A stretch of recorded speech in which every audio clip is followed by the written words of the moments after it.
Cossacks in Russian literature. I'm calling my introduction Pussy Riot and the Stavropol Cossacks.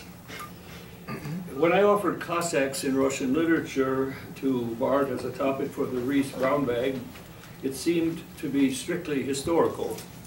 Its sources would be found in the dark recesses of Watson Library and my own. I would check them out, reread them or read them for the first time, take notes, organize them in a sensible way, and then try to illuminate this topic in a fresh and accessible manner, whether completely original or not.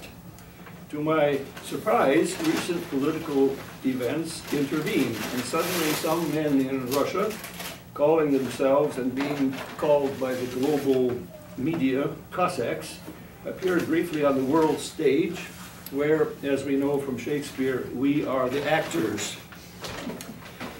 In Sochi, during the Winter Olympics, a small detachment of so-called Cossacks were said to have caused a street scene by confronting two dissonant splinter members of the notorious rogue punk musical ensemble called Pussy Riot, and perhaps accosting them, though not in a particularly harmful way. In this manner, both Pussy Riot and the Stavropol Cossack lookalikes enjoyed, as Andy Warhol would say, their 15 minutes of fame. Let's leave aside for another occasion whether the girls in Pussy Riot are for real, or are they more like the brave troopers in a TV reality show, titillating our fantasies about once a week for the past couple years, providing a bit of comic relief from the drudgery of our and the Russians' daily grind. By introducing Russia's 21st century Cossacks and Pussy Riot in practically the same breath, I mean to suggest a possible parallel, a connection between the two. They are birds of a feather. Both dress in period and social stratum costumes, decorate their faces with multicolored paint or old-fashioned handlebar mustaches, and sometimes carry age-old accoutrements, either weapons like sabers or musical instruments like guitars.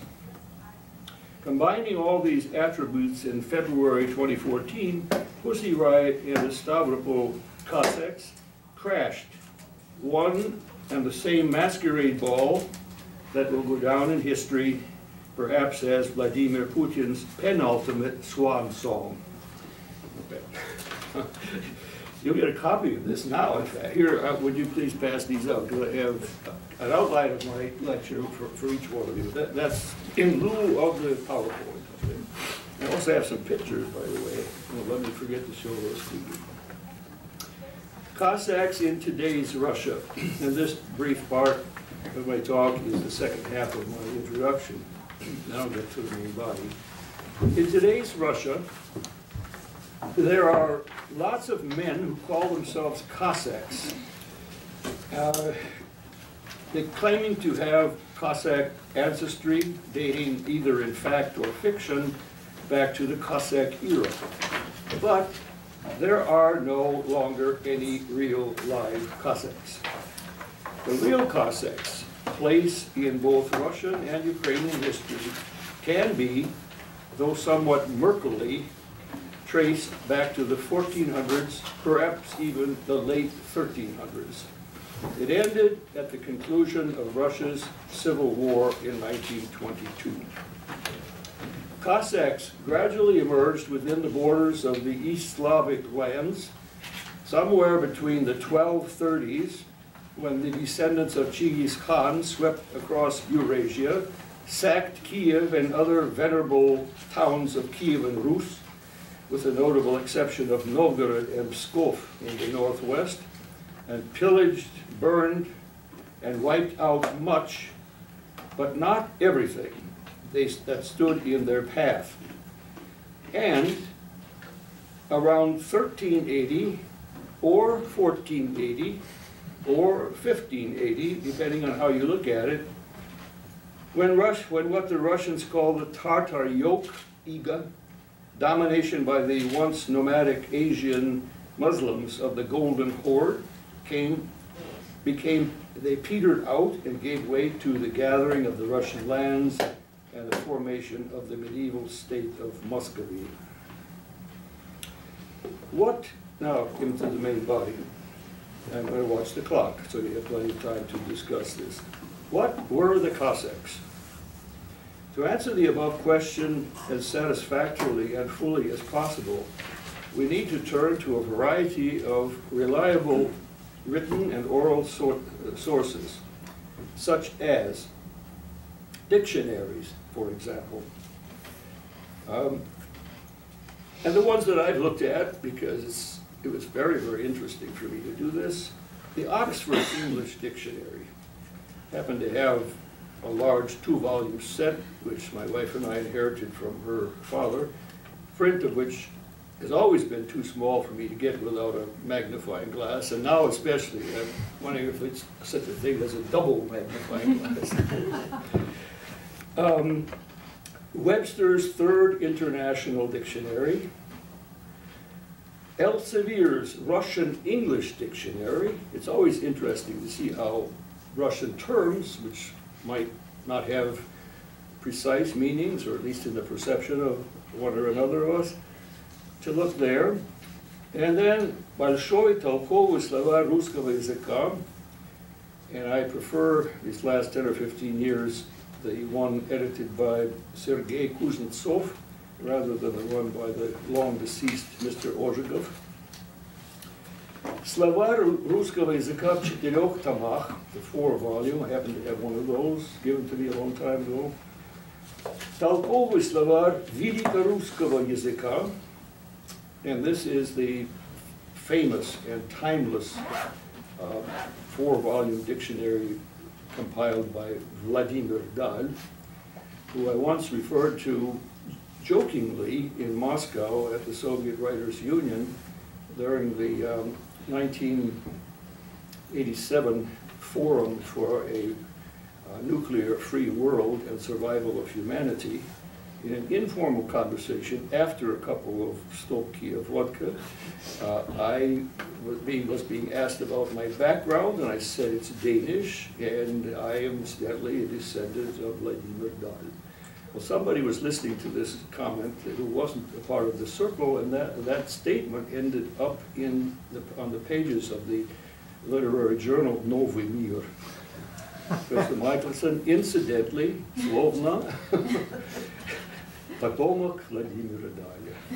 I'm much more careful now with my attempts at humor in Russia, at least. My wife says I'm only funny when I'm not trying to be funny. The Большой Российский Encyclopediический Словарь. Well, this is sort of a halfway house between dictionaries and encyclopedias, as you know. And then I decided to look in the Etymologический словарь русского языка, compiled by Max Fassmer, translated from the German.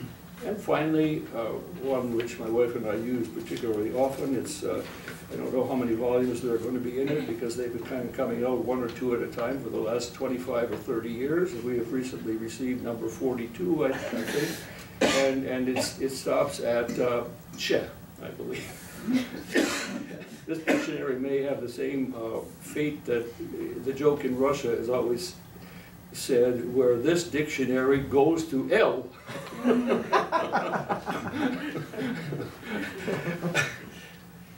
And that is the Словарь русских народных говоров, because it's not enough when you do translations of somebody like Valentin Rasputin or Sergei Zalegin to rely upon the general dictionaries. You have to see what the meanings of words are or were in places like all the different parts of Siberia and the north of Russia, etc. Okay, so that's the first kind of source. And these are kind of like ever larger concentric circles that I'm doing here with where to get the information. Then, of course, there are histories of Russia in Russian, English, and other languages. And of course, there are histories of the Cossacks. And there's been a flurry of them in the last few years. And I haven't even caught up with them completely yet by the reading of them, but they are exceedingly interesting. That is not to say there weren't such things before, because my friend Bruce Menning is the author of a number of works on the history of the Cossacks. Still another source, and now we're getting in on page 3 of this outline to what I would call my bailiwick, where I think I'll stop shaking a little bit, because up until now I've been on foreign territory, so to speak, with all these historians sitting around the table here. And that is, I'm not going directly to imaginative literature, but as a kind of a stop along the way, I would mention as a source for information about Cossacks, Russian proverbs, or common sayings, the posloviцы, and the ancient epic songs, which are usually called былины, but they also were called in the past, in some places still today, старинные, emphasizing the venerability of them, or starinki. These are epic historical songs. Now, as far as the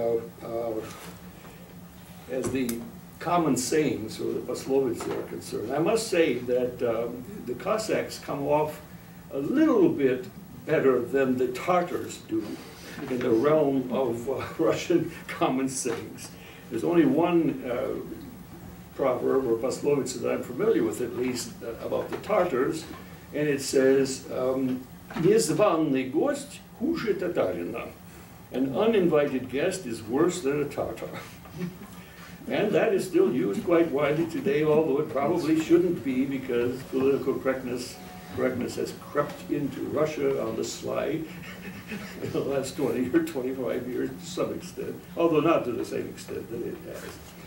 Now, I only found, there probably are more, but I have umpteen collections of Russian posloviцы at home, and I only found 2 where the Cossacks figure. Let me just read them to you. The first one goes like this.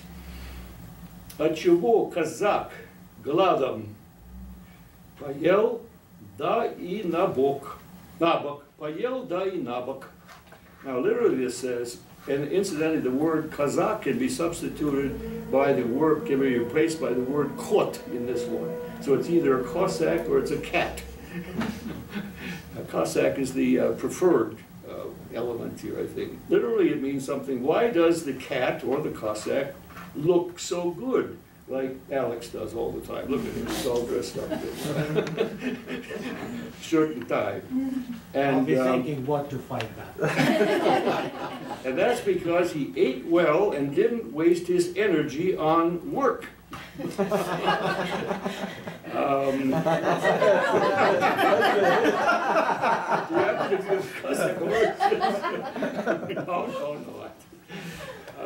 I've known you for years, Jim. Never expected this. What is the Cossack so sleek from? He ate it and lay down on his side. Okay. Now there's an undercurrent here. There's a suggestion, at least, that the Cossack is not maybe a little bit lazy, or what that he shares in common with all Russians. I think they either work their heads off, or they lie around or smoke cigarettes for an hour or 2 at a time when they're on the job of digging a ditch or something like that. Now the other one, I want to read you the other one too, because this is sort of the flip side of the posloviцы that I was able to find about Cossacks. I had a card in there too, but it seems to have slipped out. Okay, here it is. Yeah, this is not demeaning at all to the Cossack.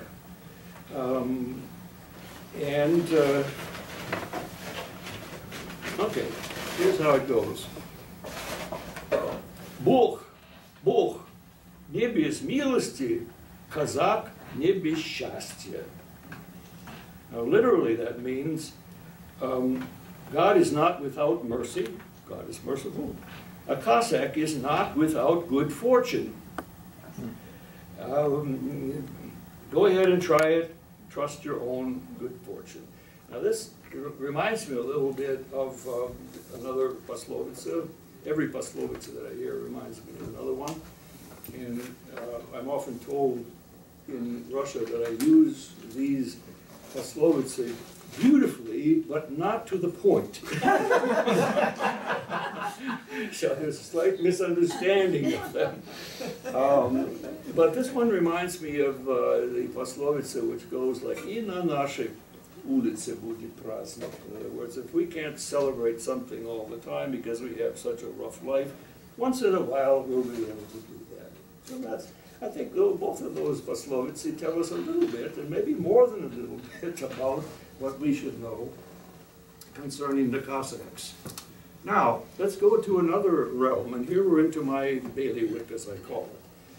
This is modern, excuse me, I have one more from folklore. This is a very interesting thing, and while I talk briefly about this one, I'm going to pass this picture around. This is Viktor Vasnetsov's painting called the Bogatirs, Bogatiri. Now you'll wonder for the moment why I'm showing you that, because this is not the way the Cossacks dressed. This is the way Russian warriors dressed hundreds of years before that. But it has kind of tangential relevance here. It turns out that in that realm or in that genre that I was referring to, of the Russian былины or Starinki, one of the most famous of all these historical epic songs, I must emphasize the songs, because like Homer's Iliad and Odyssey, these were written to be played on a stringed instrument and sung. And this one is called Ilya Muromets и Соловей Разбойник. Elijah from Murom and the Nightingale Bandit. Okay, there's obviously a rivalry and a warfare going on for hundreds and hundreds of years, and this kind of a былины was passed from one so-called skazитель, or сказочник, the teller of tales, the singer of folklore and so on, down through Russian history. But in this былина, and as far as I know, in no other, there's a place where this bogatir, this mythical, semi-mythical, or maybe totally mythical hero in Russian folklore, Ilya Muromets, is referred to as an old Cossack. Now there's probably an anachronism here, because the bogatirs are usually considered to have lived and fought and did their stuff long before the Cossacks, but to some extent maybe coterminously with them. And what most likely happened is that some Cossack or some other Russian just stuck the word Cossack into this when he or she was modifying the poem, because that happened from generation to generation also. They would not just sing them repeatedly, but they would modify them as to their heart's content. And so this line reads as follows: "Ay, как старый казак да Ilya Muromets. Ay, как старый казак да Ilya Muromets." Ay da, okay, it's an invocation of the name of the hero, again giving him a rather unusual epithet, and that is not just a Cossack, but an old Cossack, and therefore probably wise and brave at the same time. So that's it as far as the folklore is concerned. Now let's get to the main event here, which is imaginative literature. And I have listed for you on this page 3 of my outline this is by no means a complete list of the important images or appearances of Cossacks, either individually or collectively in Russian literature. This is a partial list. This is a list that I compiled on the basis of what I remembered for having read and thought might be relevant for one reason or another, because of how it relates to those things that we that we know, and I'll get to that, I'm coming back to history in just a moment, about the Cossacks. Now, I'm biased here, I must admit. I mean, some of you who are historians, I'm very happy to say, apparently include one or two Russian novels in your reading lists, in your syllabi, whether you teach Russian history or geography or whatever. That's wonderful. But all the other books and articles, of course, are not fiction or poetry, most likely, although Leslie Dean has memorized from childhood or from his youth an enormous quantity of Russian lyric verse and can recite it at a moment's notice if you ask him. So you're not smiling, I know it's true. Alexander Blok, etc., etc., etc. So what about Lermontov? Now Lermontov, as you know, died young in 1841 in a duel. Surprise, surprise, surprise. Mm-hmm. And one of his most wonderful poems is a lyric poem called Казачья колыбельная песня, a Cossack lullaby, which of course was later made into a bedtime song. You don't have the text in front of you, and I'm not going to sing the whole thing. I'll just sing one or two verses if you don't mind, okay? This is part of my bells and whistles, okay? Казачья колыбельная песня. We sang this to our daughter Jane when she was an infant. It seemed to have some effect on the nighttime tantrums and so on. Спи, младенец мой прекрасный, баюшки, баю, I should go low. Тихо смотрит месяц ясный, колыбель твою. And so on. There are altogether there are altogether 6 verses to this. And they're all wonderful, but they're not just designed to put an infant to sleep by any means. They have that effect. This is the best of the Russian lullabies that I'm familiar with for that function, that purpose. But what this does, now this is not just a колыбельная песня, this is not just a lullaby, this is a Cossack lullaby. And so the persons who figure in this lullaby, and it turns out to be not just a lullaby, but it turns out to be more like a ballad because it tells a story. It's a narrative, okay? And I, having studied this recently more thoroughly than I ever had before, I realized at some point that this ballad or lullaby of Lermontov's provides us with a brilliant template. You know, just the dots. Or the contours or whatever, of an integrated concept of what Cossack life was like, of the Казачество, and their way of life, their livelihood, their internal relations, their religions, and so on. And I just want to, I'm not going to read the whole thing here, you can look at it after. I was going to make a copy of it for each of you, but I didn't have time to do that. So let me just tell you what each of these parts do in my estimation. The pencil writing is getting a little faded here, but if I can find one, I'll be able to go on to 2 and 3. Okay, here we are.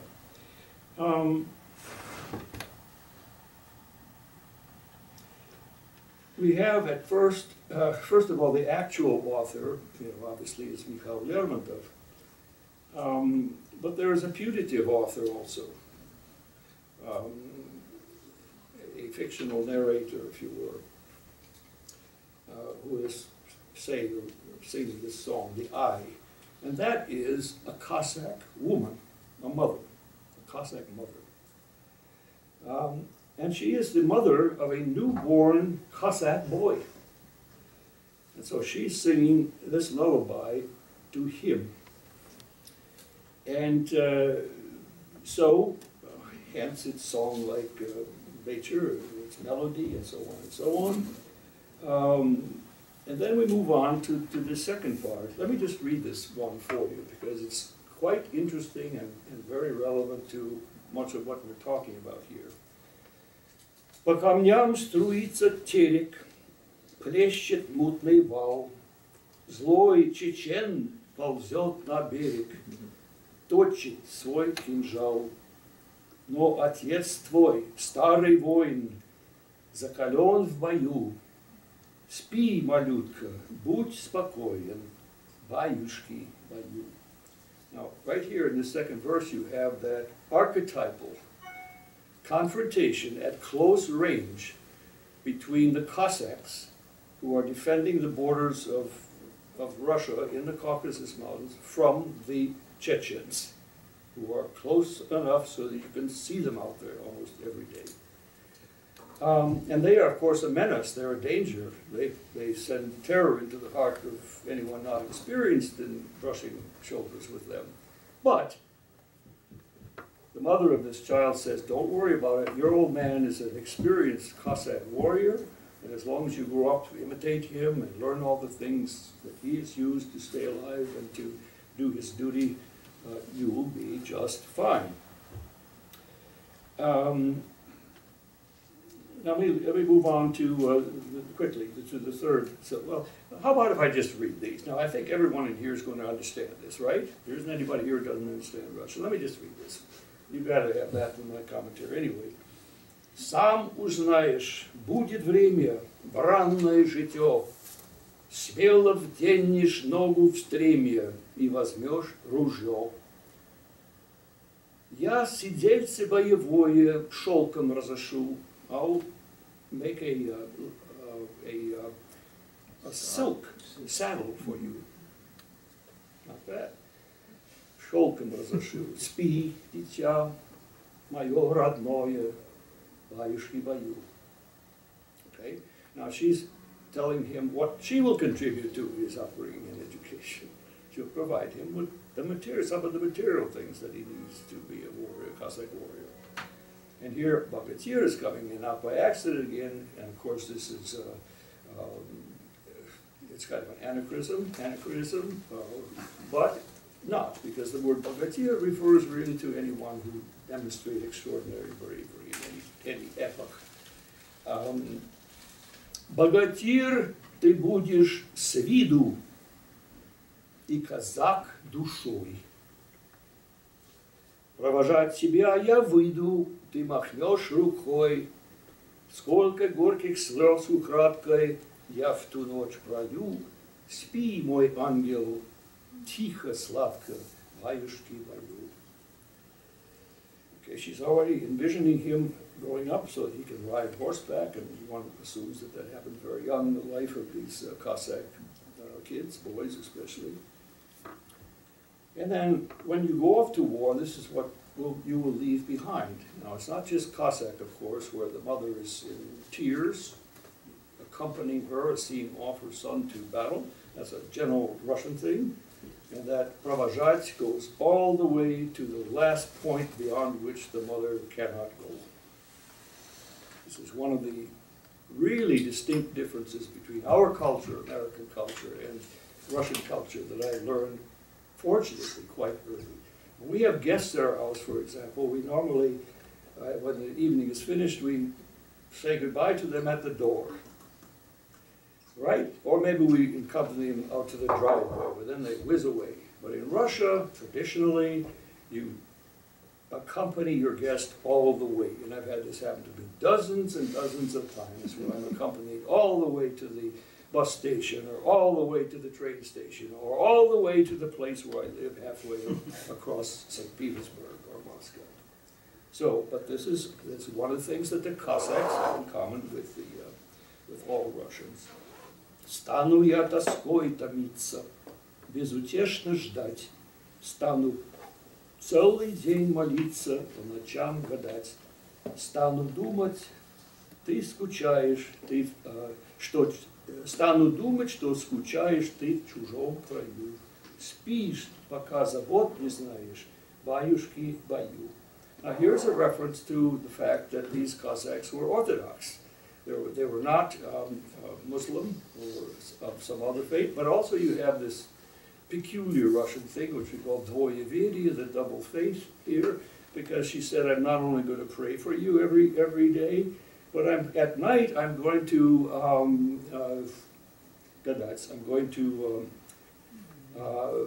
read your fortune, try to guess your fortune using one of the pagan means that were preceded Christianity in Russia and which never ceased to exist.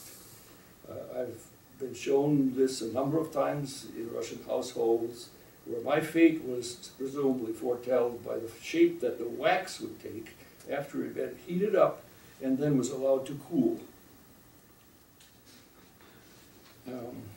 That's a scary thing. Now they're saying that we'll be able to tell very soon whether any one of us is going to have Alzheimer's disease and when it will start. I'm sure you heard about that. That's really scary.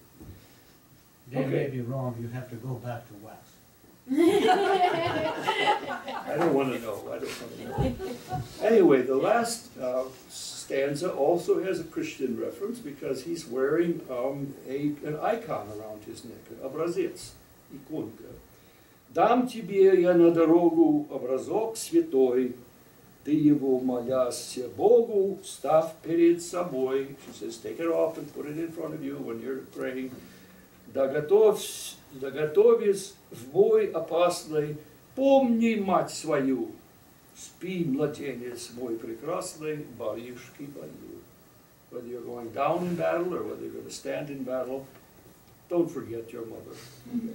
Now this is a wonderful poem, but it also, as I said, provides a template. Now, with templates, if you're going to make a final product, whether it's a functional product, industrial product, or whether it's a work of art, you have to go beyond that and you have to fill it in. You know, this is even true of icons. I learned a few years ago when I was asked to do a large translation of an article for a couple of books of Russian icons, and it was really about the role that was played in history in the creating of icons by the so-called propisy. Because the outlines of the icon were always sketched out ahead of time, according to certain formulas and fixed patterns. And then the individuality of the icon came in with the icon painter, the bagamas, the iconopicius, with the colors, with the tinctures and the paints and so on. Okay, now let's take a quick look, and this will have to be a quick look because of the time. I'm watching it very carefully. I've given you a list of those works which have outstanding examples, and not necessarily contradictory examples. In fact, quite to the contrary. I think they complement one another. They show different sides of the 500-year historical experience of the Cossacks. So we've already mentioned Lermontov's Казачья колыбельная песня. It's all over the place in Pushkin's works. One of the earliest, and this is a controversial item, and Alex, I don't want to get into a heated argument with you about this, and that is Pushkin's early historical poem called Poltava, about the battle between the forces of Peter the Great and the Swedes on Ukrainian territory, and where the role of the Ukrainian Cossack Mazepa is a very, very important role. He's a very famous person in Ukrainian history. But Pushkin, you know, at the end of his life became a historian. He was trying to follow in Karamzin's footsteps and write not only fiction and poetry for the few remaining years that he had, but also to spend time in the archives. He was originally intending to write the history of 18th century Russia, but he ended up focusing almost exclusively on the early 1770s when the Pugachev uprising took place. And he wrote this extraordinarily interesting and reliable brief history, which is called Istoria Pugacheva, the history of Pugachev. And Pugachev, of course, is one of the 2 or 3 most famous Cossacks in all of history, and one of the many who came from the river Don. Although the uprising, which almost brought down the Russian state of Catherine II, Catherine the Great, didn't take place there. It took place rather in the Volga region, the Urals region. And when they crossed the Volga River, there was a real danger and possibility that the government of Catherine II would fall. And then she had sense enough to bring out of retirement a couple of elderly former generals and put them in charge of the whole thing. And they turned it around. And eventually, one of them was Panyin, and I can't remember right now the name of the other one. Of course, I'm also very proud of the fact that Pugachev was caught on the Volga or near it by somebody named Ivan Ivanovich Mikkelson, which I've sometimes pretended is an ancestor. But this one was a Russified German. I do have German blood, but I can't claim him for ancestry. He became a general later on. I had a colleague at the Pushkinsky Dome way back, whose name was Vladimir Vladimirovich Pugachev. So whenever we got together at international scholarly conferences, I would play the role of Ivan Ivanovich Andrusievsky Nemets, Ivan Ivanovich Mikkelson, and he would play the role of Vladimir Vladimirovich Pugachev. And we would re-fight these battles. There is another Vladimir Vladimirovich too. Yes, another Vladimir Vladimirovich, exactly. And Pushkin then, after he was finished writing and publishing this Historia Pugacheva, which had a very interesting history or fate with his censorship, it was held up. He had to agree to change the title of it from Historia Pugacheva to Vastanye Pugacheva, because the monarch, Nicholas I, told him in no uncertain terms that a rat like Pugachev, Emelian Pugachev, does not deserve to have his own history. So Pushkin agreed to that, and the 1835 publication came under Nicholas's title. But of course it was restored later on. And then he completed what he had intended to do initially, which is to write this fantastic historical novel called The Captain's Daughter, Kapitanskaya Dochka. And in both of these works are about Pugachev, except the historical novel, of course, is about fictional characters too. And it's a love story, it's a romantic love story. Some consider it to be not a historical novel, but a historical romance, because it's so nice and tender in places, you know, the love affair between Masha Mironova, the captain's daughter, and Pyotr Grinyov, the young lieutenant in the Catherine's army who fights against Pugachev and accidentally becomes a friend of his even, and they help each other out of scrapes, which got him an accusation of being a traitor, of having betrayed his oath to the monarch, etc., and he could have been hanged. But again, by a stroke of luck, sort of thing you almost expect to happen in Russian novels, he comes out not exactly smelling like a rose, but alive and well, and he marries Masha Mironova, and they live happily ever after.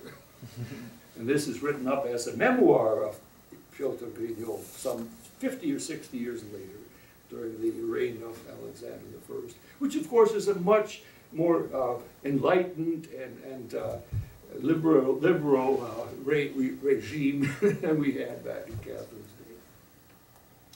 And the most important thing that Pushkin accomplishes, and I have not seen a historian yet who disputes him on this matter, is in the Historia Pugacheva, the first couple of chapters are sort of background chapters to the Pugachev uprising of the early 1770s.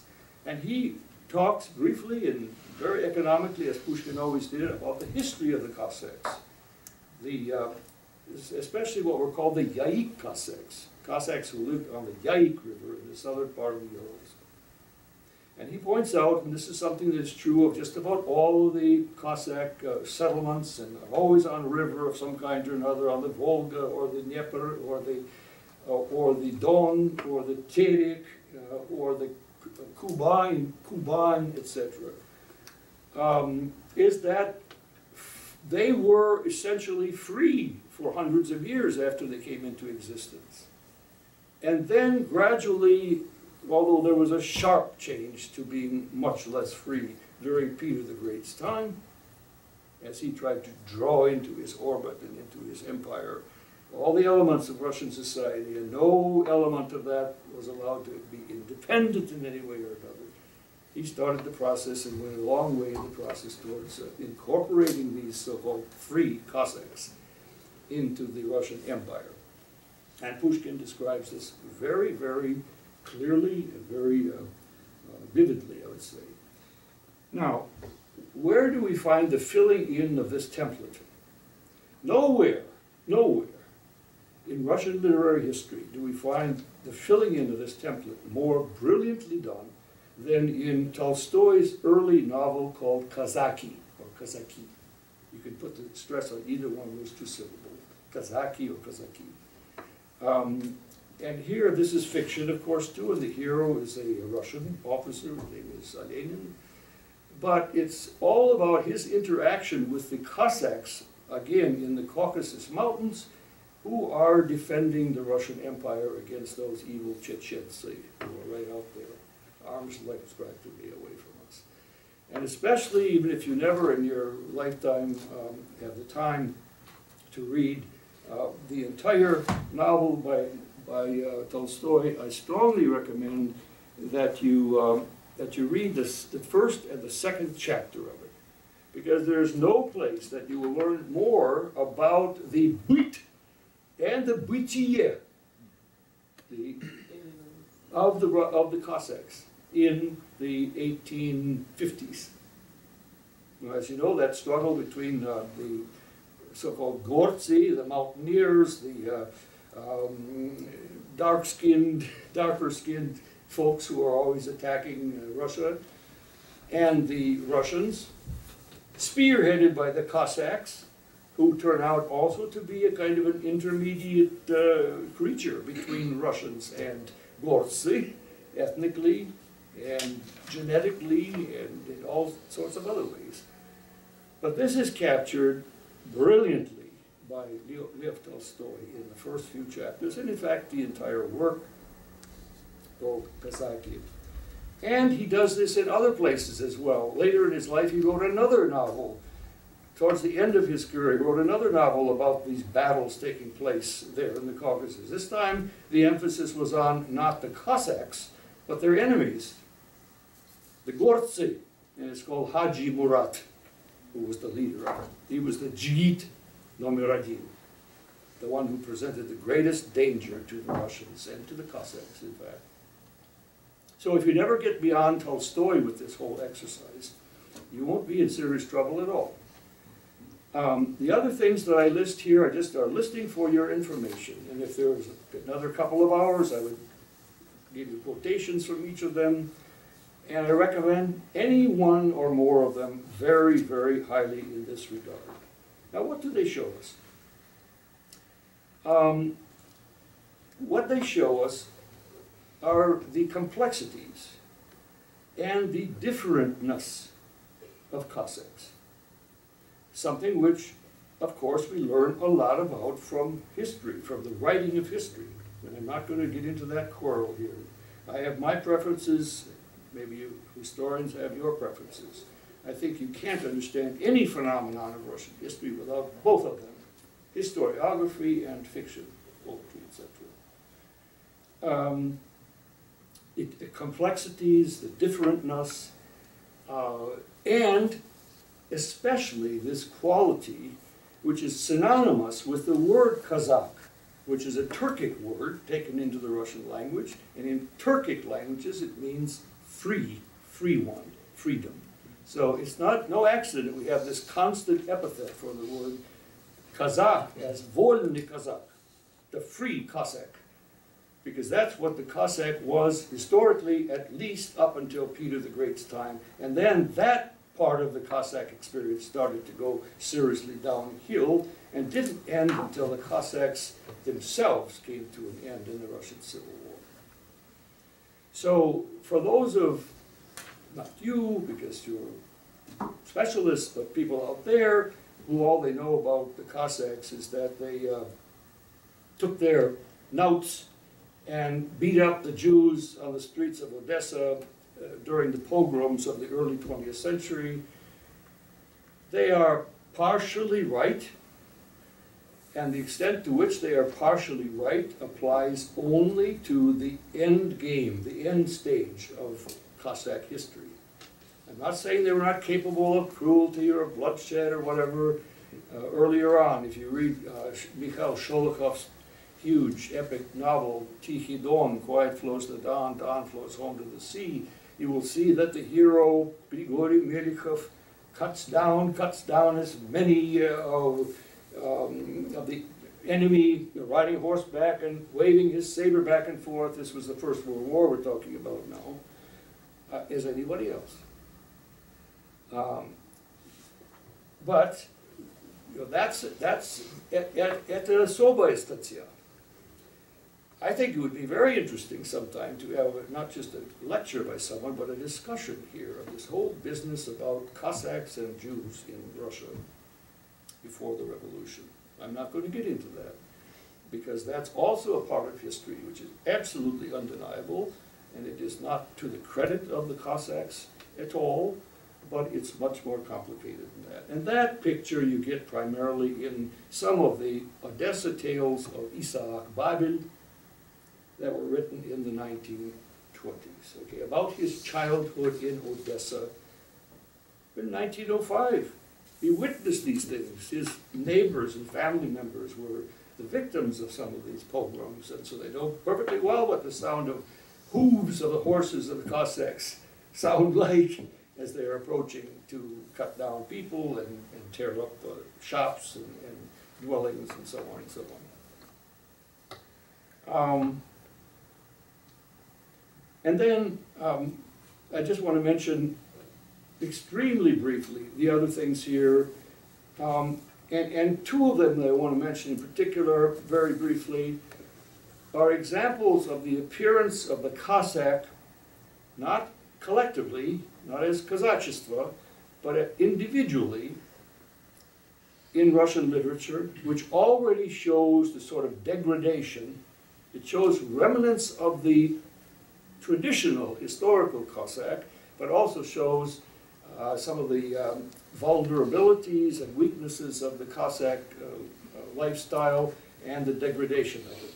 One of them is a late story by Tolstoy, which is called Za Что, which Václav Lidnitsky, who I met personally when I was a graduate student, was in the process of translating. He explained in a lecture why he was calling that "but why."